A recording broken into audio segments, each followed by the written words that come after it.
Okay, it's going.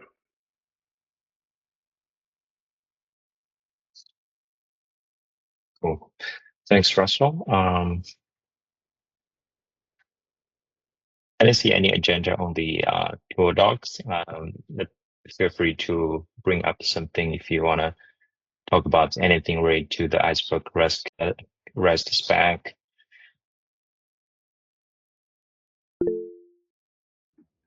I'm going to go ahead and just nominate Christian, because I think he sent out a revised version of the endpoints. If you just want to run us through the delta from last time.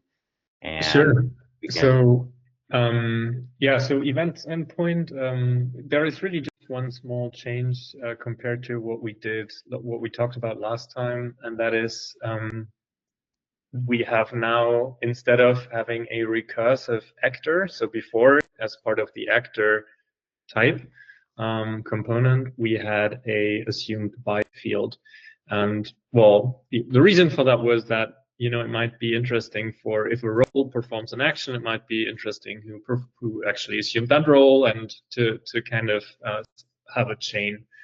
The thing is that this might not be like super nice to have a recursion in there. So instead of using this actor with a recursion field, we now have a field called actor chain, which just gets a basically last in first out list of actors, which serves the same purpose but in a flat manner. So now, especially when storing these events somewhere, it's much easier to filter them, because we don't have to filter them by actor, because we don't have to go through these nested structs, but instead can just filter a flat list.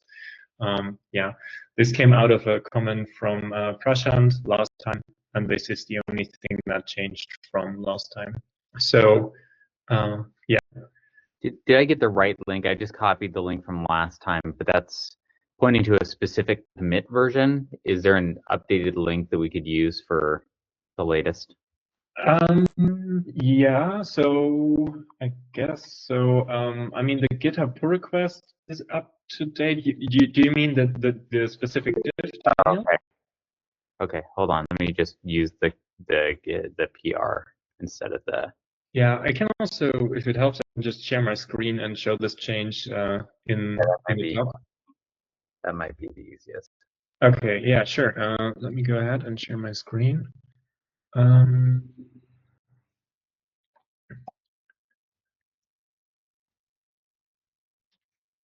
Yeah, so, okay, so this is the doc. We can also have a look in Git afterwards, but like the difference here mainly is that now in the right here, which is the get events request, we had well, before we had actors. Actually, I think oh, I'm sorry, I copied this here at the wrong place. This shouldn't be the request. That should be the response where we have the chain. We should still have a list in the request. Oh yeah, I'm sorry. I think I made a mistake when copying it out. But the idea is now that instead of having an actor, so if we have a look at the actor code, which is somewhere actor schema actor. Okay. Here we go. Yeah. No. So assumed by, sorry, almost here we go. So before we had a schema actor, and in this schema actor we had an assumed by. So basically this was recursive, referencing the actor itself. And now it's like not recursive anymore. Instead we have the actor chain. I just need to double check that it's actually correct in the PR. Because yeah, in the PR I still see assumed by. So why does this need to be anything but opaque? I mean, do we need to communicate this information across systems that may not even agree on what actors are? Is this something that is even going to be allowed? Yeah, Ryan, so I think this actually did come up in the last discussion, which was kind of like, you could stuff this in the metadata, because there is like a somewhat opaque metadata field. But it is kind of a standard, for a lot of SQL engines and things like that to be operating on behalf of like a user that is operating as a role. So like the actor would be the role, and then like maybe the user information. I don't doubt that this information exists and is relevant for a SQL engine to do its thing. My concern here is that we are creating new metadata concepts that aren't from tables, that aren't from like there have been no identities or principles called out in even the REST catalog that is orthogonal to the spec. And so like when we're talking about creating entirely new metadata entities for this, I'm wondering, like, is that absolutely necessary? Is this something that we are like I just want to like, draw attention to that and make sure that everyone is on board with, yes, we definitely need this, and this is generic enough that we can shove anything through it. Are you talking specifically about the chain thing, or are you talking about actor as like the entity that we're introducing? Yeah, actors and principles are nowhere else in this API, and so we're inventing a concept, or sorry, not inventing, but we are adding a concept to the API. The entire REST API here. It's going to leak into other places, right? Next we're going to have a table owner that is, some form of actor. And that concerns me because currently we don't expose any of that information. This is not a user and authorization and whatever, type API. And we haven't really talked about what it means to add that information to it. Yeah. Yeah, so I mean, I agree. This is a new concept, and I think we've also talked in like this or the last or the one before catalog sync a little bit about this. I mean, so this is, I think, like the biggest open point in this whole PR is because it is introducing a new concept. I still think that this information, like, the way I try to design this is to be as general as possible, right? So basically, it's just a type, which is a string, and an actor ID, which is also a string. And then you can add key value pairs if required. So it's as general as I could think it to be. But of course, it's introducing a new concept. The main reason why this is valuable is especially, I mean, we defined different use cases for the whole thing.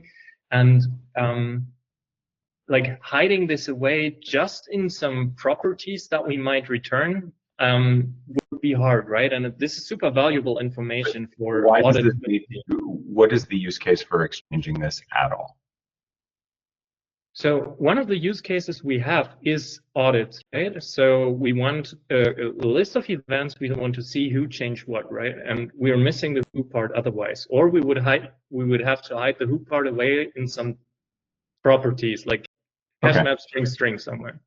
Okay, and so this is not intended to do something like, I have policy in one catalog that says whoever creates a table owns that table and gets these default permissions. It's not like that sort of use case. This is purely informational for audit purposes. Yeah, exactly. So I kind of question that, because like actor also shows up in our get events request where you can filter on an actor. And right, if we step back and we say, well, what are the events for? If they're for federation and you're reconstructing the sequence of events, or if you're trying to trigger off of something, are we introducing actor as, a filter? Now it's actually part of the operational mechanics of the API. It's not just for auditing, like, hey, we want to know what happened here.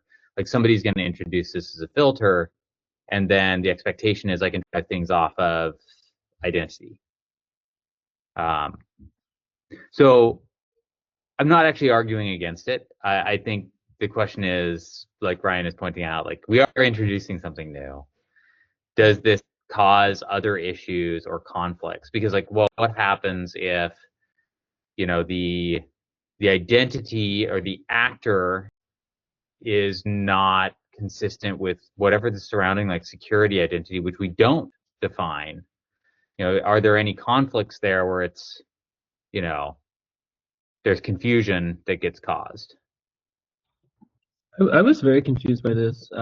I first started looking at this as it relates to the Iceberg REST spec because, like, you know, you mentioned, Christian, that this lets us find who took an action, but the Iceberg REST spec doesn't. There's no who anywhere modeled there, right? So like, it's just not clear to me what this content of this actually will be. And I know that you could design, and certainly in Polaris, for example, we can put something in here, but it just seems to me that it may as well be opaque if it's totally undefined by the spec. And maybe what we do is we could say something like, you can shove identity information through as actor, and we don't have an opinion about what that thing is.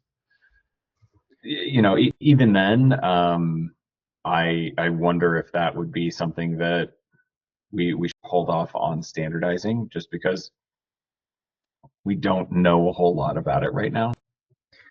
Yeah, I mean, so I'm a little conflicted. I was trying to look and see if I could find whether it was a required field or not.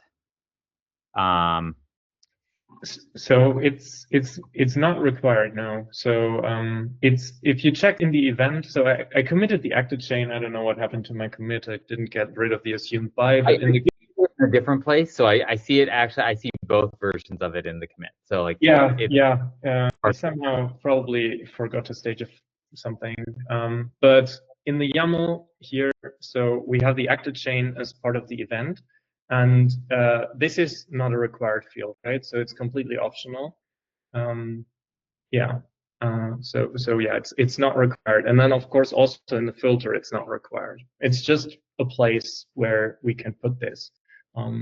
Yeah. So I think then the question is like, okay, we know that all actions that take place are caused by something, right? It's either a user driving behavior, the system driving behavior, something is causing the event to happen. So we could say, let's make something like acknowledge that as a field, but make it completely opaque. So I don't know what we call it, if it's actor or something else, and just have a field that is effectively like drawing out the fact that you could stuff it in an arbitrary property map, but we're saying like, hey, this is common enough that there's actually something that we want to raise to a you know, first class citizen of the event, this actor string or something like that. That would be entirely opaque, but is a place to actually put that information that would be somewhat more canonical than just saying like everybody gets to choose a property name, they shove it in some sort of property map, and you know, push it down the pipe. Yeah. So I mean, with the way this is currently modeled, I think the search here is absolutely awful. With the way this is currently modeled, I think this is already mostly possible, right? I mean, the model is simple enough. So if you know, if the catalog has one generic type of users, basically we can just have any kind of type in there, like user or something, and then put whatever we like in here in the actor ID, which is I'm going to push back on the idea that this is simple. You know, look, this is an actor type, which is something that is called out but not defined. So there's no, you know, exchange set of actor types. A undefined ID string, right? Like, again, something that is completely opaque, and then, you know, a string map of metadata. That's actually quite a large object. And then when we reference this, it is a chain of actors. That seems like very overweight to me, and not very simple. okay. So I guess we have two ways going forward, right? Either we find a way to agree on some kind of actor, making it opaque, for example. Would opaque could mean, you know, just being a hash map string. just keeping this bit basically, or not have the actor introduced at all, at this stage at least.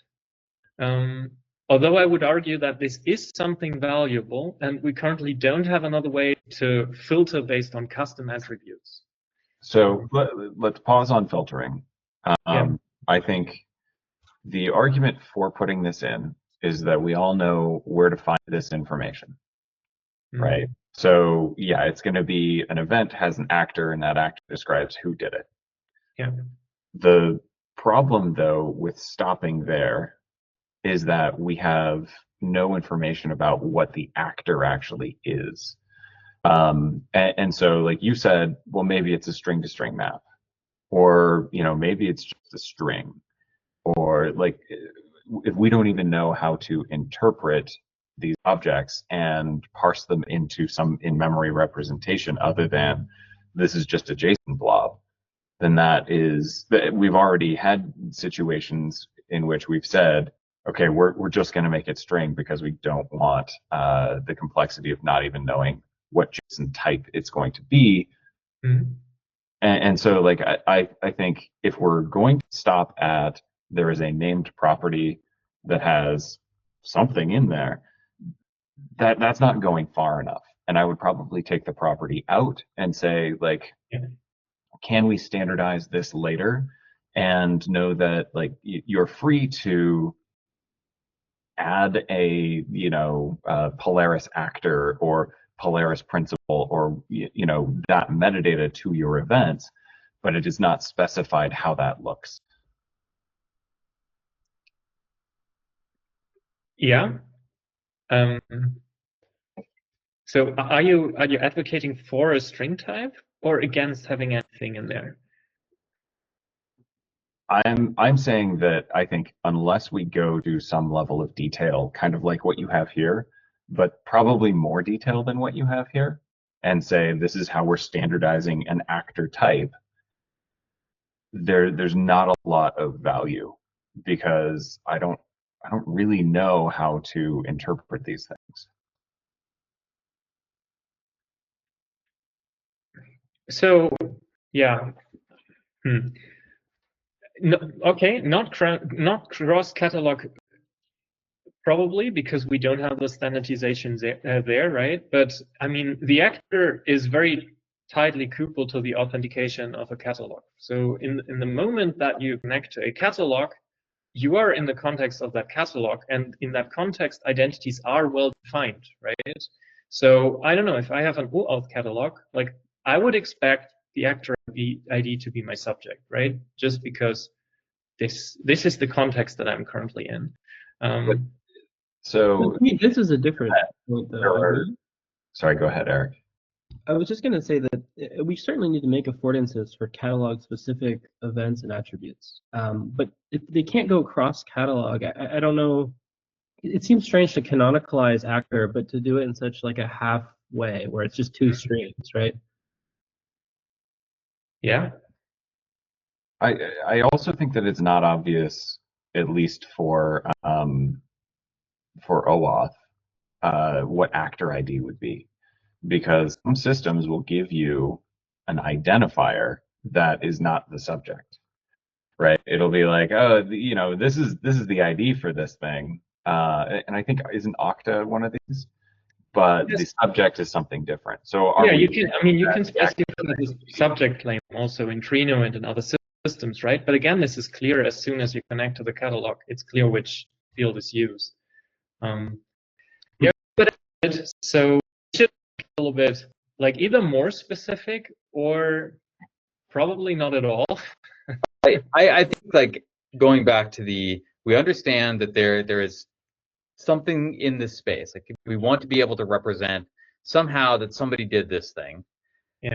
I think peeling back the complexity that we've introduced will reduce the surface area of what we need to discuss to kind of get the events, represented.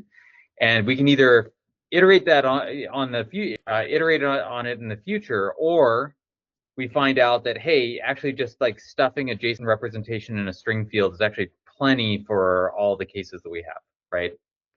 because you can represent all those things as just an embedded JSON object if you want to, which is what we've done in many of the other fields that are opaque. Yeah. Because like I don't know that we'll ever get to agreement on what identity or an actor or roles or like the chain or assumption, like all of those things have different meaning, different systems. So we're always kind of like making an assumption about how systems work if we try and strictly define that here. And who's going to consume this at this point, right? Like each one of them are likely going to be somewhat bespoke to the catalog implementation that's producing this data. And you're probably going to have to do some handcrafting regardless. So why try and force a structure around something that may not fit? If not also mapping. So like, you know, if you came in as an ARN, like, do we just shove that? Like, here's the user, some infrastructure ARN. Like, I don't know that this is, and to me, my instinct is to, instead of specifying this, focus on the event part of the spec. The things that we know describe things that are events in the REST catalog space, and let these things be extension points, and either recommend that you document exactly how you did it, or follow on with another thing that says, hey, this is how we want to represent identities, and have a proposal that says this is reasonable because here are the use cases, here are the things you can use these identities for, and sort of back that up with concrete evidence that this is going to be able to be used across multiple catalogs. Yeah. And I think just calling it actor leaves room in the future. If we do get to a point where we can actually specify something more concretely, we can introduce a principle, a subject, things that are more well understood. Actor is like just a string field of information that we can pass along that can be interpreted. Okay. Is anyone in line with that? So basically what we would do is we would make, just to recap, we would make actor a string in the spec that specify, or maybe also even have it in the text here, that individual catalog implementation might decide to make the object, not just a plain string, but a JSON object, that the behavior is up to the catalog, how both like filters and responses are handled, and we should check the documentation there. I don't think that we can say it's a string, but also might be an object. So I think we should probably either say actor is a string, or omit actor as a required or optional field. Just don't specify actor, and you can handle actor. Because so that's the other alternative, but I don't like the idea of knowing that there is a thing that fits this space and then leaving it up to people to name that whatever the heck they want, right? Because I think what you're saying, by omitting it but letting people produce it, we allow for that in a lot of cases, like producing fields within the responses or requests that are just like blindly ignored. But we know that there is a space for this. We just don't know what it actually looks like, or how it's actually going to be used. So I think calling out actor as a string, that I wouldn't say, hey, it can be an object. No, it is an opaque string. Yeah. Like, people can encode whatever that they want into it in it. It could be base64 encoded. It could be, like it Exactly.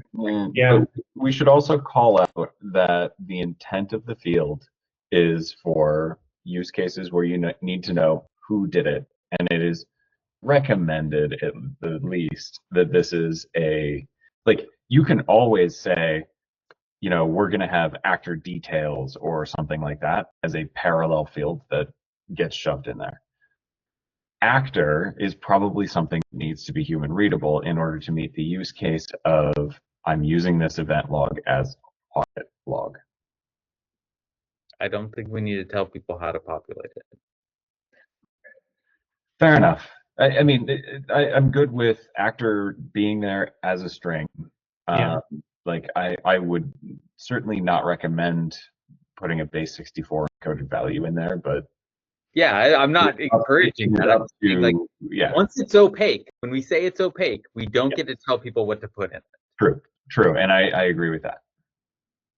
Also, are there any other comments from Polaris or other implementations? Because I feel like we've been talking a lot, but you guys are the ones, really thinking about using this. I want to make sure that you're represented. Well, I know we've. Yeah. Go ahead, Russell.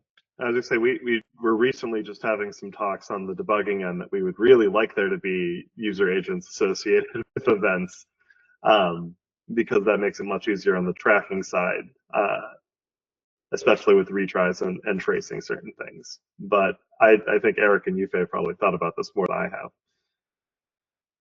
Yeah, I think for audit and the debugging use case, have the meaning for ID actor ID, which represents one entity within the Polaris or any REST catalog system is meaningful. Although if you think about the federation use case, might not be so useful. Yeah, basically two use cases are quite a different. Audit use case and the debugging. If we have this one, then we get a much better understanding of how, like, who is actually acting on that. And for actor, within the Polaris, we have the just like the other system, principal and the principal roles, which is kind of a user and a group concept. I'm not sure in the future we could model the very similar stuff within the spec, or if that's general enough, then we can kind of introduce in later. This is just open idea. We might think about later. If we were introduce something like that, user and a group concept seems generic, general enough.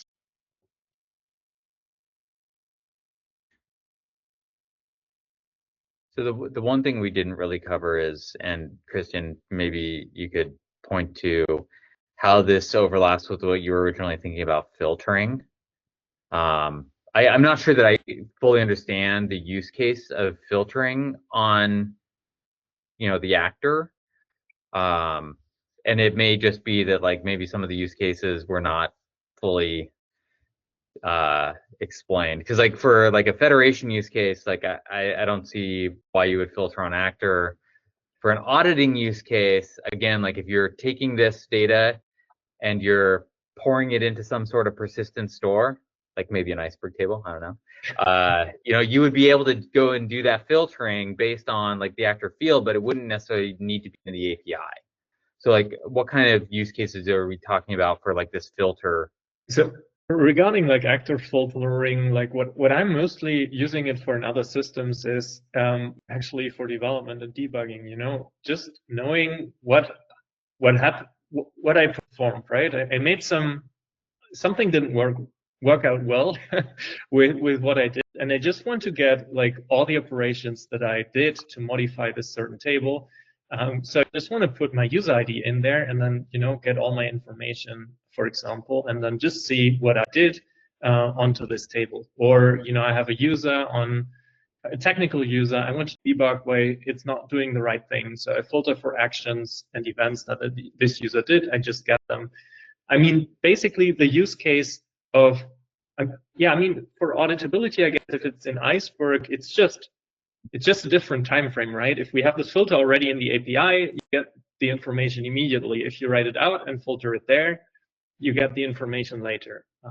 Yeah, I think the concern that I have is, the more that I think about that, the more it's like we're turning it into a query system, right? Like, and what are people going to do with this? Are they going to build UIs off this? And then it's really relative, like, how much retention I have, how does the system behave to these events? And, like, I'm not sure that the kind of use cases I would build on that filtering really makes sense for what we're trying to address. It doesn't, like, you need something more for auditability, like you need persistence. For federation, you probably don't need filtering. Yeah. I mean, you could come up with use cases for it. So yeah, I wonder, like, maybe first iteration we simplify some of this, like get rid of the filterings because we don't completely understand the use cases around it. The actor thing is another example of, like, hey, simplify it. I If agree. anybody In general, like not having additional requirements that can snowball to, well, you know, this filter took forever, or this filter didn't return the objects I was expecting because the time horizon of the service is too short. You can always filter client side. So like I would be inclined to, if it is a convenience thing, you know, just grep what you curl from the service.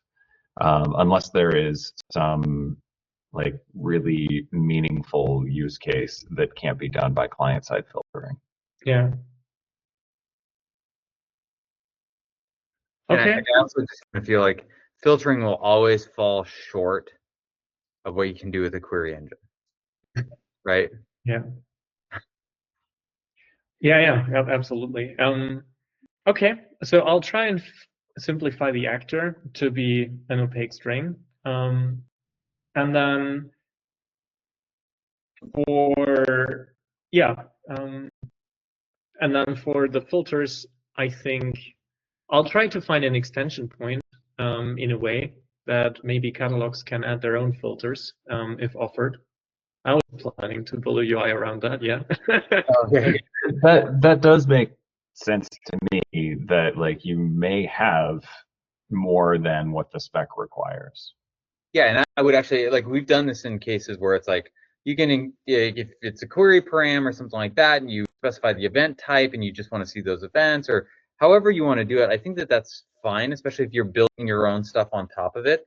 I think the question is, if it needs to be a standardized thing that there are common patterns or practices around, let's flush those out and then build on top of this for that, as opposed to like trying to shove some things we don't fully understand into the initial implementation.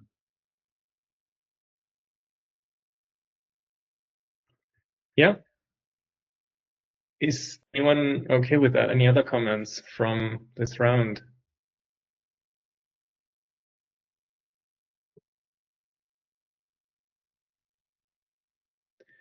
Okay, then I'm off for another round.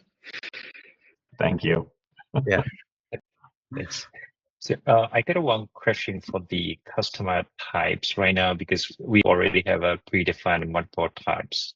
And from our understanding that the type itself is sometimes it's not a good enough, because right now it's mainly about rights and change table, and for audit purpose, sometimes you need a read perspective. Like how do we involve with the spec? We add a new type over times, or we just put everything else into the customer type?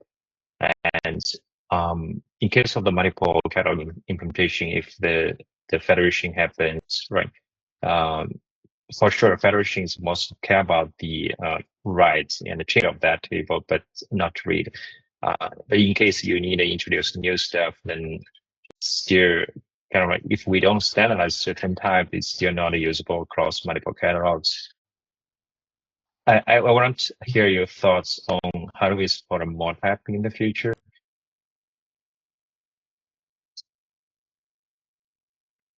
Sorry, could we repeat the last sentence? How do we support more customer types or more types in the future, other than the types we list here, even the types?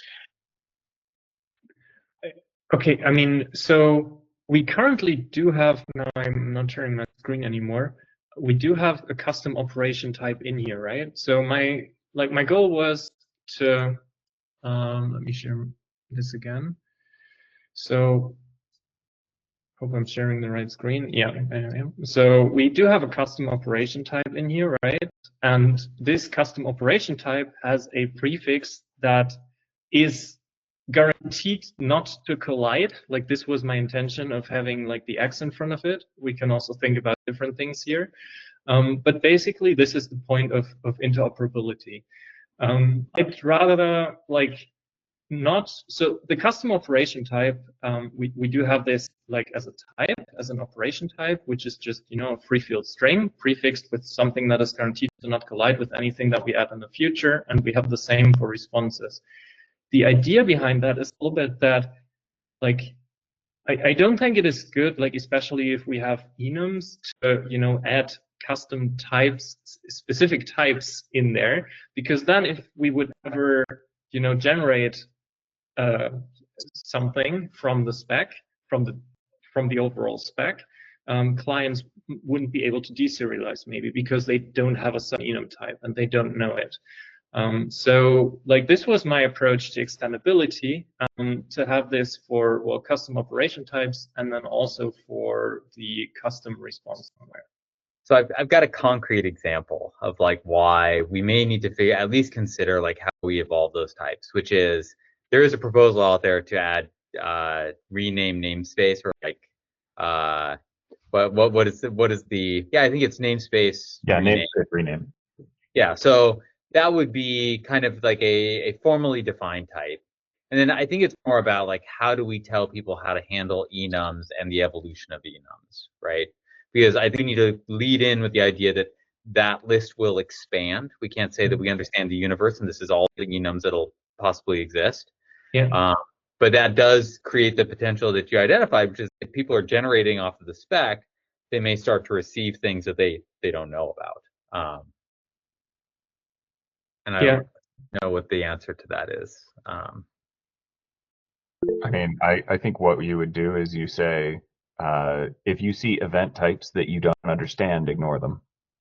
And you don't have a custom operation. A custom operation is only going to create something that you can never get rid of because you have people relying on accepting the custom operation. So like if you're going to go outside of the spec with an event, just pretend like it's a normal event. That way you don't have to change it in the future, and like tell people, hey, people might shove other event types through here. Just ignore them.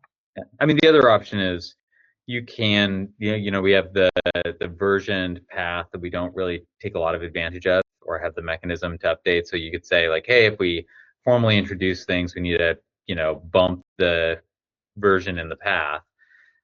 I think there are options there. I think it's easier to tell people that like this will be a growing list of enums. So like build implementations with that in mind. Yeah. And or things you don't understand. I agree. Like this is probably what clients most likely should behave like and ignore something that they can't get. I still think that there's a value to have like a dedicated type here that can be used for these extensions. I agree with that entirely. I think Yufei's question, and maybe I misunderstood it, was like, yeah, we have these custom types. There are operations that catalogs probably want to produce for auditing purposes and other things that are not consumed during federation or, you know, like event triggering or, you know, some of the other use cases we've identified. So I perfectly agree with that being there. But then we may also introduce these top level types, right? These actual formalized event types. And like your point was, hey, if you generate off of this, it may actually like break your parser if you receive a response with the incorrect type. I think we need to just warn people clearly in the description, and just let that kind of fall out as it happens. Yeah, okay, absolutely. Like I'm on board with that. We should extend the description here. Like my point is, like if you generate your client, you know, of an outdated spec, then of course you might not be able to parse something, but just drop whatever you kind of cannot understand. Yeah, exactly. But then we still have a defined way for extensions, for things, you know, that will never be part of the spec here, to have a certain, well, at least some common understanding on an event. Yes, but I think, to be clear, I think the custom operation type, custom operation, like the custom events are, like we don't need to specify how to do that. That just makes our spec a lot larger. When you can just say, I have a custom event type, it is identified by this event type, and that's it. I like the current proposal. Okay, I'll follow up with Dan. I don't think it's that complicated, and it makes it clear. I think for the generated code, it's a lot easier. Yeah, I mean, currently, yeah, for generated code, definitely, yeah. would be hard to make this extendable in Rust. It would need to be a generic. We would need to pass that all the way out, probably. Yeah. Like this, we can at least parse it. Yeah. Okay, you're going to follow up on that. I await your. So Prashant's hands have been up. Prashant, you have something? Yeah. So my question was only complementing to the read operations. We already have like scan records and everything there, which are like have a different model. Like they are produced at the client and then sent back to the server with the REST endpoints that we want. So when we are introducing read events, maybe when we introduce it via scan planning API or model it in some other way possible, was just thinking that we could have the enrichment level as equal to what we have in like the scan planning. Sorry, the like for projections and the filters we want in case we want to go for the read events modeling. I know this is not the part of the proposal, but certainly wanted to bring to the point that you visit and wanted to see if that's something that would be okay. What do you think?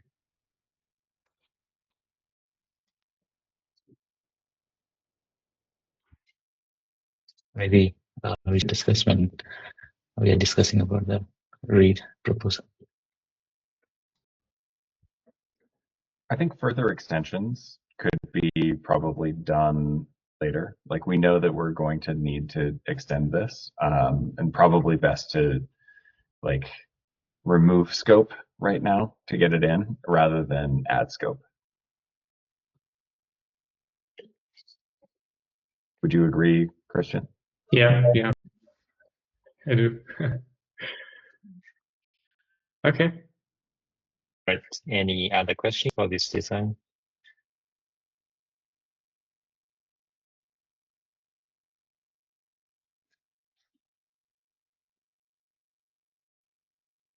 All right. I think that's pretty much it for today.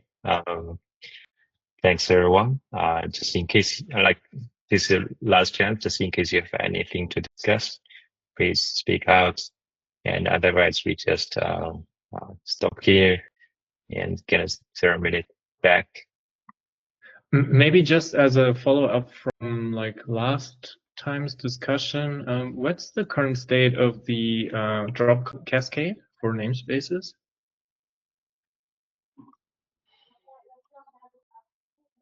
I think we were generally in agreement with it as long as it adheres to the SQL spec. I think the only thing that I remember we still have a problem with is potentially Spark's default behavior within what is the DSV2 API, because it's kind of like the default is the flip of what you want or something. Ryan, do you remember?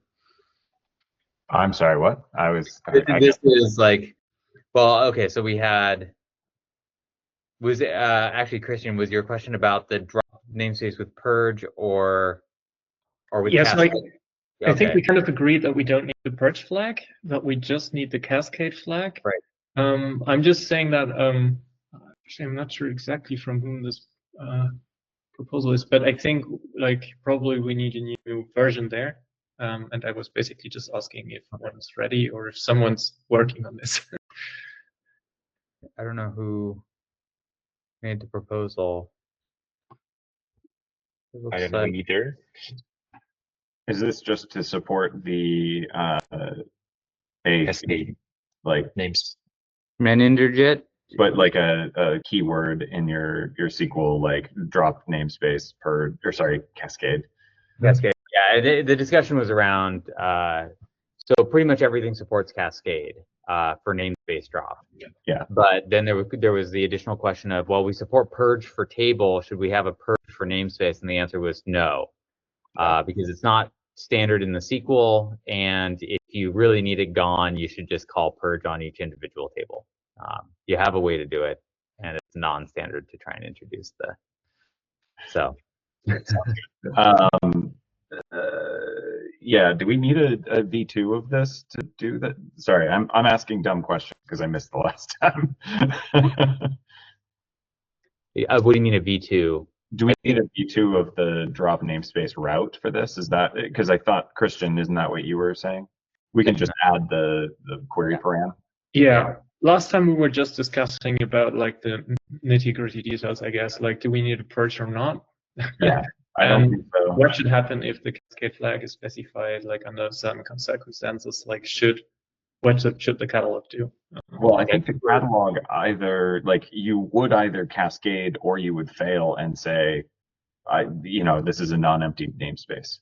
Yeah. So I think that behavior would be acceptable in all forms, because if you don't support the cascade flag, you basically fail and say there's stuff in it. Yeah. Or if it's a no op because there are no objects, then you say, okay, well, I'm gonna succeed as though I support the cascade flag. Should be okay. Yeah. So I think we're just waiting on a PR, and if there's an update necessary, the update. But okay. Let's wait another sync. Maybe someone takes it up. I mean, I think that it is anyone who's interested in making it happen should always feel empowered to do so. Because like waiting and expecting someone else to do it, you're far more often not getting anything done for a few weeks rather than actually conflicting. There are a handful of conflicts where, oh, you were doing that, I was doing that too, and then look, we have people to cross-review the PRs rather than a situation where we're trying to be too polite and something just sits. That's good. That's why we actually don't assign issues to people. That and half the people asking for them are bots these days, but we try to keep it open so everyone feels empowered to make changes. Okay, that's great. So I think, Kristen, the answer is you need a bot, right? Like that's the should just get a bot that keeps asking, right?